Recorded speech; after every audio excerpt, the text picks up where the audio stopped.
patronal tuvo que pedir unha mediación, porque eles non son quen de negociar. Tíanos razón cando vos dicíanos que este convenio a patronal o tiña secuestrado. Nos estuvo mentindo desde o mes de febreiro. Pero que non se equivoquen, cambiamos o escenario para novas nosas reivindicacións.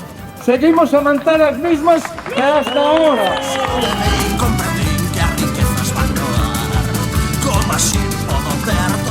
Temos moitas cousas arriba da mesa.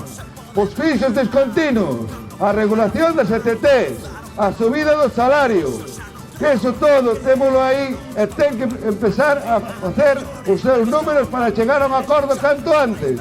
O merecedes vos. Vos sondes os que conseguistedes levarnos hasta aquí. Vos sondes para quen temos que negociar un convenio digno que é o que estamos a berrar. Compañeiros, aquí estamos, aquí seguimos hasta que firmemos un convenio. Lembrade as convocatorias de folga que temos xa convocadas, que é do día 30 deste mes e o día 2 de xullo. Pero, en previsión, e sabemos como é esta patronal de ineptos, convocamos hoxe 2 días máis, para que non se durman. Convocamos o día 7 e 9 de xullo a media hora.